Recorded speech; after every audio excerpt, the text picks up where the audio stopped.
Hello, എല്ലാവർക്കും നമസ്കാരം. 13 വയസ്സ് കഴിഞ്ഞ എൻ്റെ കുട്ടി എന്നോടിപ്പോൾ പഴയതുപോലെ സംസാരിക്കാറില്ല. ഞാനുമായിട്ട് ഇൻറ്ററാക്ട് ചെയ്യുന്നതിൽ അവന് വലിയ താല്പര്യമൊന്നും കാണുന്നില്ല.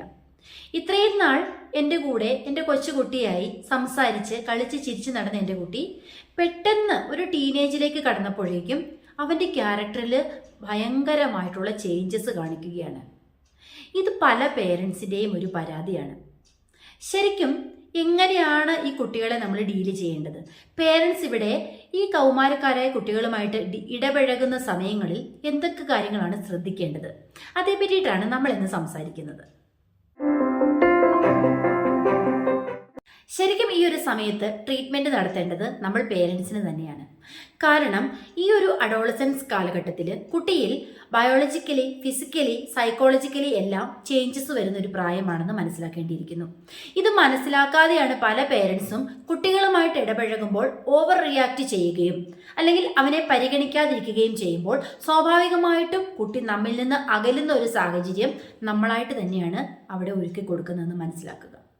ശരിക്കും ഹോർമോണൽ ചേഞ്ചസിന്റെ കാര്യം പറയുകയാണെങ്കിൽ നമുക്കറിയാം, ആ പ്യൂബർട്ടി ടൈമിങ്ങിൽ ബോയ്സിനാണെങ്കിലും ശരി ഗേൾസിനാണെങ്കിലും ശരി അവരുടെ ബോഡിയിൽ നടക്കുന്ന ആ ഒരു ചേഞ്ചസുമായിട്ട് അവർക്ക് അഡ്ജസ്റ്റ് ചെയ്യാൻ കുറേ സമയം എടുക്കും.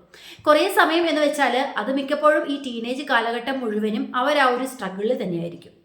പുറമേ നിന്നുള്ള പല കമൻസും, അതായത് നീ തടിച്ചിട്ടാണ്, അല്ലെങ്കിൽ നീ മെലിഞ്ഞിട്ടാണ്, നിനക്കിതാ പിമ്പിൾസ് വന്നല്ലോ, പെട്ടെന്ന് പൊക്കം വെച്ചല്ലോ, അല്ലെങ്കിൽ ചില ബോഡി പാർട്സിനെല്ലാം ചേഞ്ചസ് വരുന്നുണ്ടല്ലോ, ഇങ്ങനെയുള്ള കമൻസിൽ നിന്നെല്ലാം കുട്ടികൾ വളരെ അവരെല്ലാം അതെല്ലാം സപ്രസ് ചെയ്ത് വെച്ചിരിക്കുകയാണ് അവർ.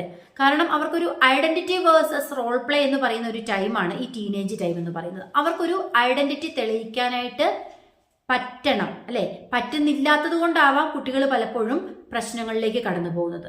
ശരിക്കും എന്തുകൊണ്ടാണ് അതിന് സാധിക്കാതെ വരുന്നത്? ചുറ്റുമുള്ള നമ്മൾ തന്നെയാണ് അവന് ആ ഒരു അവസരം ഉണ്ടാക്കി കൊടുക്കാത്തത്. നമ്മൾ ആദ്യം ഇവിടെ മനസ്സിലാക്കുക, അവരൊരു ഡിപ്പെൻഡൻസി കുറഞ്ഞു വരുന്ന ഒരു സമയമാണ്. അതുവരെ എല്ലാ കാര്യങ്ങൾക്കും നമ്മളെ ഡിപ്പെൻഡ് ചെയ്തിരിക്കുന്ന കുട്ടികൾ കുറെ കൂടി സെൽഫായിട്ട് തീരുമാനങ്ങൾ എടുക്കുന്നു. ഈ സമയത്ത് നമ്മൾ ചെയ്യേണ്ട ഒരു കാര്യമാണ് അവരെ അംഗീകരിക്കുക എന്നുള്ളത്. അവരെ ഒരു സെപ്പറേറ്റ് ഇൻഡിവിജ്വൽ ആയിട്ട് നമ്മൾ മനസ്സിലാക്കുക. അവരുടെ തീരുമാനങ്ങൾക്ക് കുറേയൊക്കെ, അവരുടെ അഭിപ്രായങ്ങൾക്ക് നമ്മൾ കുറെ കൂടെ വില കൊടുക്കുക എന്നുള്ളതാണ്. അപ്പം നമ്മൾ വീട്ടിലൊരു കാര്യം തീരുമാനിക്കുമ്പോൾ കുട്ടികളോടൊന്ന് അഭിപ്രായം ചോദിക്കാം. കൗമാരത്തിലുള്ള കുട്ടികളോട് തീർച്ചയായിട്ടും നമുക്കൊരു അഭിപ്രായം ചോദിക്കാം. അതുപോലെ തന്നെ അവൻ തന്നെ എന്തെങ്കിലും കാര്യങ്ങൾ ഡിസൈഡ് ചെയ്യുമ്പോൾ നമ്മളൊന്ന് സപ്പോർട്ട് ചെയ്താൽ മതി. നീ എന്താണ് ചെയ്യാൻ പോകുന്നത്? ആ ഒരു ചോദ്യത്തിൽ നിന്ന് കുട്ടിക്ക് മനസ്സിലാവാം അവനെ നമ്മൾ റെസ്പെക്റ്റ് ചെയ്യുന്നുണ്ട് എന്നുള്ളത്. ശരിക്കും ബ്രെയിൻ ഡെവലപ്മെന്റിലും വളരെ ക്രൂഷ്യൽ ആയിട്ടുള്ള കാര്യങ്ങൾ നടക്കുന്ന ഒരു സമയമാണ് അഡോളസൻസ് എന്ന് പറയുന്നത്. കുട്ടിക്ക് റീസണിങ്ങിനും സെൽഫ് റെഗുലേഷനും ഒക്കെ കാരണമാകുന്ന പ്രീഫോണ്ടൽ കോർട്ടെക്സിന്റെ വളർച്ച നടന്നുകൊണ്ടിരിക്കുകയാണ്. അതൊരു ഡെവലപ്മെന്റൽ ടൈമിലൂടെയാണ് കടന്നുപോയിക്കൊണ്ടിരിക്കുന്നത്. അതേസമയം ഇമോഷൻസിനെ കൺട്രോൾ ചെയ്യുന്ന അമിഗ്ഡാലയുടെ പ്രവർത്തനം വളരെ ആക്റ്റീവായിരിക്കും. അതുകൊണ്ടാണ് കുട്ടികൾ പലപ്പോഴും ഇമ്പൾസീവായിട്ട് റിയാക്ട് ചെയ്തത്. അവരുടെ ഇമോഷൻസിന് കുറെ കൂടെ മുൻതൂക്കം കൊടുക്കുകയും അല്ലെങ്കിൽ പെട്ടെന്ന് ഇമോഷൻസ് എക്സ്പ്രസ് ചെയ്യുന്ന ഒരു സ്റ്റേജിലേക്ക് വളരുന്നതിന്റെ കാരണം ഈ ബ്രെയിൻ ഡെവലപ്മെന്റിൽ നടക്കുന്ന ചേഞ്ചസ് ആണെന്ന് നമ്മൾ മനസ്സിലാക്കുക. സോഷ്യൽ ഇൻഫ്ലുവൻസ് മൂലവും കുട്ടിയിൽ വളരെ കാര്യമായ രീതിയിൽ ചേഞ്ചസ് നടക്കുന്നുണ്ട്. അവന്റെ ഫ്രണ്ട്സിന്റെ ഇടയിൽ നിന്നാവാം, അല്ലെങ്കിൽ അവന് ബന്ധങ്ങൾ ഫോം ചെയ്യുന്ന രീതിയിലാവാം, റിലേഷൻഷിപ്സിന്റെ കാര്യങ്ങളിലൊക്കെ അവൻ വളരെ സ്ട്രെയിൻ അനുഭവിക്കുന്ന ഒരു കാലമാണ്. ശരിക്കും നമ്മളിങ്ങനെ റീസൺസ് പറയുന്നതിനേക്കാൾ ഉപരി നമ്മൾ പേരൻസ് എങ്ങനെയാണ് അവരോട് ബിഹേവ് ചെയ്യേണ്ടതെന്നതിനെ കുറിച്ച് കൂടുതലായിട്ട് പറയാം. Maintain open communication. ശരിക്കും കുട്ടികൾക്ക് ജഡ്ജ്മെന്റ് ഇല്ലാതെ കേൾക്കാൻ ഒരു ആളെയാണ് ആവശ്യം. ശരിക്കും അത് കുടുംബത്തിൽ നിന്ന് കിട്ടുകയാണെങ്കിൽ തന്നെ കുട്ടികൾ പലപ്പോഴും അത് പുറമെ അന്വേഷിക്കാനുള്ള ചാൻസസ് കുറഞ്ഞു വരും. നമ്മൾ എങ്ങനെയാണ് കുട്ടികളോട് ബിഹേവ് ചെയ്യുന്നത് ശ്രദ്ധിച്ചിട്ടുണ്ടോ? അവരെന്തെങ്കിലും ഒരു കാര്യം പറയാൻ വരുമ്പോഴേക്കും നമ്മൾ പ്രീ ജഡ്ജ് ചെയ്യുകയാണ് കുട്ടികളെ. ഉദാഹരണം പറയുകയാണെങ്കിൽ, ഇപ്പൊ കുട്ടി എന്തെങ്കിലും ഒരു കാര്യം പറയുന്നു, നമ്മൾ നീ അല്ലെങ്കിലോ അങ്ങനെയാണ്, എനിക്ക് നേരത്തെ അറിയായിരുന്നു, നീ അത് ശരിക്കും പ്രശ്നമാക്കി കാണുമല്ലേ, നീ ആ ഒരു പ്രോബ്ലത്തിൽ ഇടപെട്ടിട്ട് അത് മുഴുവനും നാശമാക്കി കാണുമല്ലേ, ആ ഒരു രീതിയിൽ നമ്മൾ പ്രീ ജഡ്ജ് ചെയ്യുകയാണ്.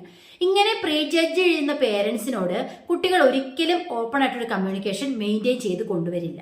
അവർക്കതിന് താല്പര്യമില്ല. ആ ഒരു സമയത്ത് കുട്ടി പലപ്പോഴും മറ്റ് പിയർ ഗ്രൂപ്പ്സിലുള്ള ആളുകളോടായിരിക്കാം കൂടുതൽ കാര്യങ്ങൾ ഷെയർ ചെയ്യുന്നത്.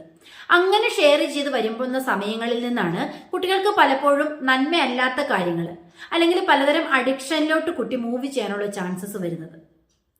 ഇവിടെ നമ്മൾ അവനുമായിട്ടൊരു ഓപ്പൺ കമ്മ്യൂണിക്കേഷൻ മെയിൻറ്റെയിൻ ചെയ്യുക, respect their privacy and independency എന്നുള്ളതാണ്.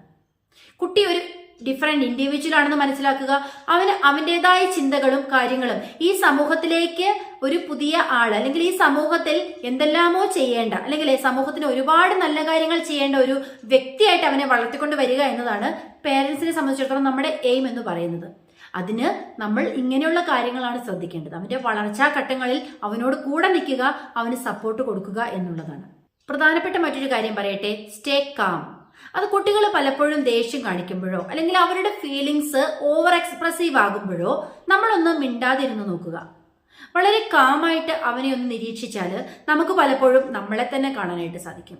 ചിന്തിച്ചു നോക്കൂ, നമ്മളൊക്കെ എങ്ങനെയായിരുന്നു അഡോളസെന്റ് സ്റ്റേജിലൂടെ കടന്നു വന്നുകൊണ്ടിരുന്നത്. ശരിക്കും ആ ഒരു സമയത്തെ പ്രഷർ അനുഭവിക്കുമ്പോൾ പേരൻസിനോട് പലപ്പോഴും നമ്മൾ ദേഷ്യപ്പെട്ടിട്ടില്ലേ? പല കാര്യങ്ങളും പേരൻസ് പറയുന്ന അനുസരിക്കാതെയും അല്ലെങ്കിൽ അവരോട് മിണ്ടാതെയും മറ്റു കുട്ടികളോട് കൂടുതലായിട്ട് സംസാരിക്കുകയും ഫ്രണ്ട്സിനോട് പേരൻസിനേക്കാൾ അധികമായിട്ട് സംസാരിക്കുകയും ഒക്കെ ചെയ്തിട്ടില്ലേ? ഇതെല്ലാം നമ്മുടെ ആ ഒരു ശരീരത്തിൽ നടക്കുന്ന, മെന്റലി നടക്കുന്ന, സൈക്കോളജിക്കലി എല്ലാം നടക്കുന്ന ആ ഒരു ബോഡി ചേഞ്ചസിന്റെ ഭാഗമാണ്. എല്ലാത്തിനെയും മെയിൻ ആയിട്ടുള്ള റീസൺ എന്ന് പറയുന്നത് അണ്ടർസ്റ്റാൻഡിങ്ങിൽ തീർക്കാവുന്നതേ ഉള്ളൂ അല്ലേ? ശരിക്കും നമ്മൾ അവരെ മനസ്സിലാക്കുക. നമുക്ക് തന്നെ അറിയാം, ഒരു 15 വയസ്സിൽ ചിന്തിച്ചതുപോലെയാണോ 30 വയസ്സിൽ നമ്മൾ ചിന്തിക്കുന്നത്? കുറെ കൂടെ കഴിഞ്ഞൊരു 40-45 വയസ്സാകുമ്പോഴേക്കും നമ്മുടെ ചിന്തകൾക്ക് എത്രത്തോളം മാറ്റമാണ് വരുന്നത്. ഫിസിക്കലി നമുക്ക് എന്തെല്ലാം ചേഞ്ചസ് ആണ് വരുന്നത്. ഇതെല്ലാം നമ്മുടെ കുട്ടികൾക്കും ഉണ്ടെന്നുള്ളത് മനസ്സിലാക്കുക. സോ അവർക്കൊരു സ്പേസ് കൊടുക്കുക, അവരെ ഒന്ന് അംഗീകരിക്കുക. എല്ലാവരും ആഗ്രഹിക്കുന്നത് റെസ്പെക്റ്റ് ആണ്. അത് കുട്ടിയായാലും ചെറിയ കുട്ടിയായാലും ശരി, പരിഗണന എന്ന് പറയുന്ന ഒരു സംഭവം എല്ലാവരും ആഗ്രഹിക്കുന്നുണ്ടല്ലേ? നമ്മളെ ആരാണോ കൂടുതൽ പരിഗണിക്കുന്നത് സ്വാഭാവികമായിട്ടും നമ്മുടെ മനസ്സ് ആ ഒരു ഏരിയയിലോട്ട് ചായും എന്ന് വേണമെങ്കിൽ പറയാം. ശരിക്കും കുട്ടി, പ്രത്യേകിച്ച് കൗമാരപ്രായത്തിലുള്ള കുട്ടികൾ ആഗ്രഹിക്കുന്നത് പരിഗണനയാണ്. അവരെ കേൾക്കാൻ, ജഡ്ജ്മെന്റ് ഇല്ലാതെ അവരെ മനസ്സിലാക്കാൻ, അവരുടെ കൂടെ നിൽക്കാൻ, അവരെ ഒരു ഇൻഡിപെൻഡന്റ് ആയിട്ട് വളർത്തിക്കൊണ്ടുവരാൻ പേരൻസായ നമുക്ക് കഴിഞ്ഞില്ലെങ്കിൽ ചിലപ്പോൾ അത് കുട്ടികളുടെ ഒരു മാനസികവും ശാരീരികവുമായ ഡെവലപ്മെന്റിൽ നെഗറ്റീവായിട്ട് ഇഫക്റ്റ് ഉണ്ടാക്കും.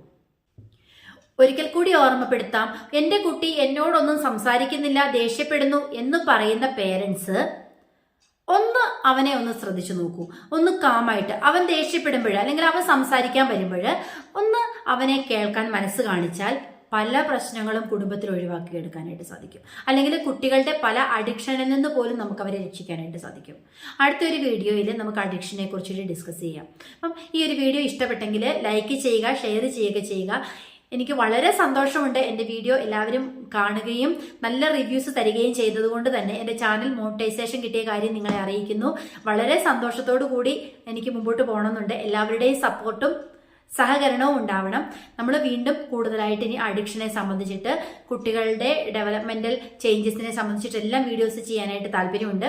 നിങ്ങളുടെ എല്ലാവരുടെയും സപ്പോർട്ട് എന്നും ഉണ്ടാവണം എന്ന് ഞാൻ വിചാരിക്കുന്നു. Break the silence, break the stigma.